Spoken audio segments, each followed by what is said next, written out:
Welcome to Gist Nigeria from the BBC and Channels Television, where we bring you stories making the rounds on social media. I'm Aneta Felix. Let's start with our top story. She won't get married, she won't get an education, she's unfit and has no place in society. These and more are the popular biases against women living with disabilities in Nigeria. Now, in this report, I met up with 3 women raising the bar by rising above stereotypes. The World Health Organization estimates that over 1 billion people globally have some form of disability. 32 million of them live in Nigeria. Most of them are women.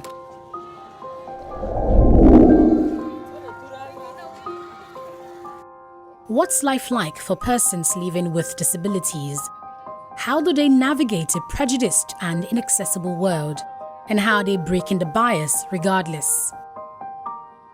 To find out, I've come to meet Assumpta Khalil, one of the 32 million persons living with disabilities in Nigeria.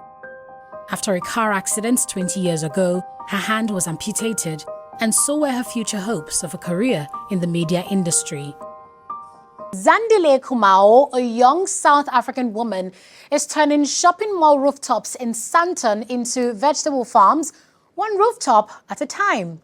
Now, the 30-year-old says it all started a few years ago on a 2,000 square meter backyard space at her family home.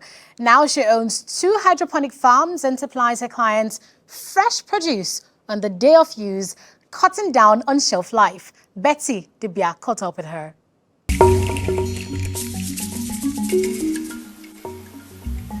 Muni is 12 years old. Boko Haram insurgency displaced her family from Borno State when she was 9.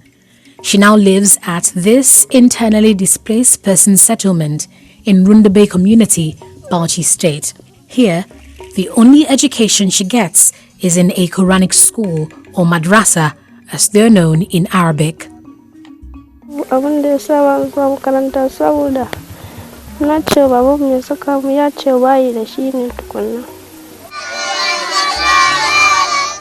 It's estimated that 81% of Nigeria's out-of-school children attend madrasas like this one and have no access or are not allowed to attend formal schools. In the southeastern state of Ebonyi, the stories tell themselves. These ones are of school age, kindergarten, nursery school. They are there, but they don't, because they don't have money to pay for their school fees. These kids once saw the 4 walls of a classroom. They're nostalgic for a community of classmates and playmates. I would like to go back to school, at least to know how to read and write. Soon enough, the reality of poverty shakes off the fantasy of school. They spend the rest of their day on the streets, hawking goods, begging for alms, doing odd jobs, or simply passing time in the places they call home. The race to succeed President Muhammadu Buhari in 2023 has started, and political gladiators have begun to play. We've seen aspirants publicly declaring interest, and social media, especially Twitter, is buzzing with conversations around their declarations. But in the cacophony of online voices are critical questions about what kind of president Nigeria truly needs in 2023, and what are the aspirants promising, and what do Nigerians really want? To give perspectives to these questions, Gist Nigeria's Wale Fakile went to the streets. Here's what he found. It's a barrage of complaints on social media. Many Nigerians saying they pay so much for so little power supply. The tweets speak for themselves.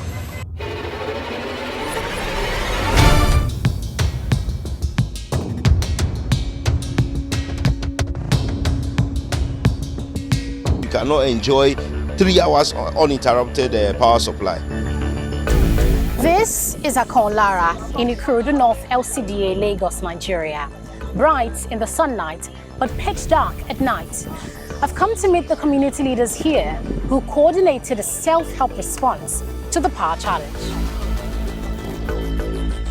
How's this power outage affecting your home and your business? Okay, come, let me show you something.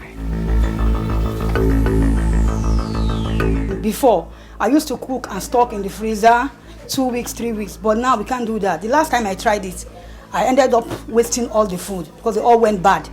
Now I just cook for today and tomorrow and wash up the pot. So why does Dorcas and millions other Nigerians suffer power outages? And who's responsible for fixing it? Nigeria's Ministry of Power has been speaking. Out of over 68 million registered voters, over 40 million of them failed to vote in the 2015 elections. And in 2019, out of over 84 million registered voters, over 56 million did not vote on election day. So why did most of the electorate, fail to show up to vote? Sometimes people believe that when they go out to go and vote, that their votes will not count. So they simply stay away. Some people also believe that government has not worked for them. And when government has not worked for them, they simply stay away from voting. What is INEC doing differently to ensure people don't just register, but also cast a ballot on election day? We are making demands on all the security agencies to assure and reassure the people that on election day, they can go out to go and vote without anything untoward happening to them. It's a chorus of angry voices here at one of the voter registration centers in Lagos Island. Despite pre-registering and scheduling appointments online, many say they're required to pen their names on a paper list and stand for hours.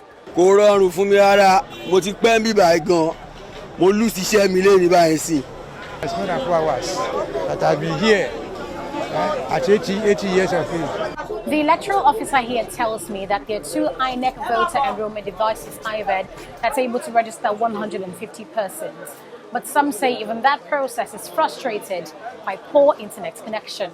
Is it that the system is not good or the network is really bad? It's very painful. Nigerians still ask, why do they need to be present physically to capture their biometric data when this is already available with the National Identity Management Commission? Why can't INEC collaborate with those agencies to get that data?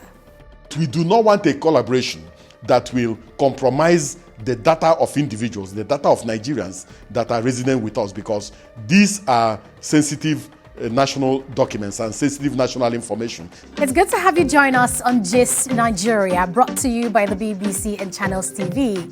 Here, we provide fresh perspectives to the stories making the rounds on social media. I'm Aneta Felix. Today, we start with rising food prices in Nigeria.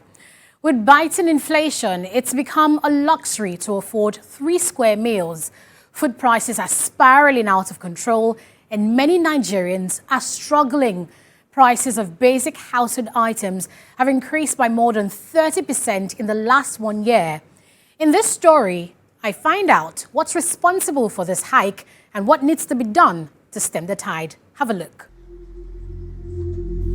19-year-old Favor Roland had big dreams on a timeline. Graduate as a dental surgeon from University of Calabar at 21. Complete National Youth Service at 22. And establish a dental clinic within 10 years of graduation.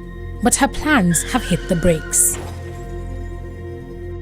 With biting economic realities, many young Nigerians are seeking greener pastures elsewhere, whether within or outside the country.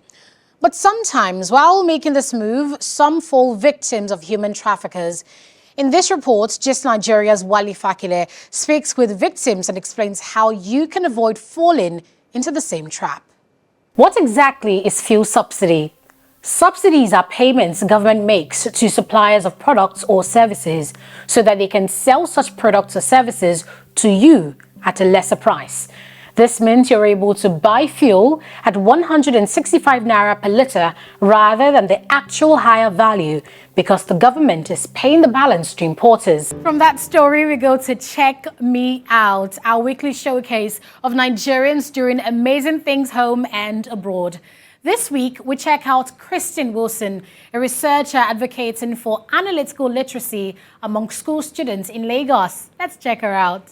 With social media and smartphones, children now have access to content online. They learn, network, and get entertained. But there are growing concerns that these technologies have negative effects on them. In a 2020 Pew research, 2/3 of respondents say parenting is harder today than it was 20 years ago. In this story, Gist Nigeria's Wale Fakile talks to experts on how best to parent children today and ensure their safety in the digital space. After the passing of a king, women are sometimes brought in as interim heads or regents to provide leadership pending when a substantive king is enthroned. Arguably, Ondo and Ekiti states have the highest number of such female regents. But why don't they become substantive rulers, considering that some of the regents outspend the time expected of them in their acting roles? What are some of the biases they face and how they're dealing with them? What happens to these women after they leave office?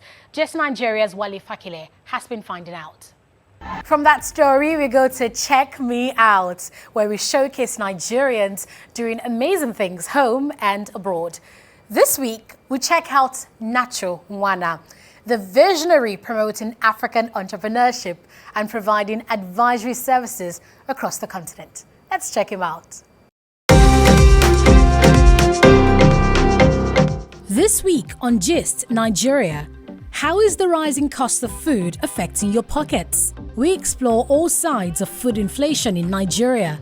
Also, we visit Malawi, where women hand-build resilient toilets to tackle sanitation-related diseases. For these stories and more, watch Gist Nigeria from the BBC and Channels Television.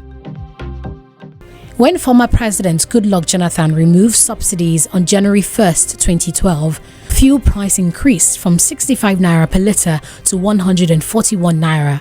This sparked nationwide protest and was a campaign point for the APC, who promised to ensure petrol sells for 40 naira per litre. Years later, subsidies are reinstated and the price and availability of fuel fluctuates, leaving Nigerians stranded on the road of an uncertain economic trajectory. Aneta Felix, Gist Nigeria. And that's where we end today's episode of the program. Thank you for watching. The conversation ends in the studio now, but continues on our Twitter handle at Gist Nigeria TV. Let's hear your views. And you can check out more content from us at bbc.com/Africa and channelstv.com. Until next time, I am Aneta Felix. Bye for now.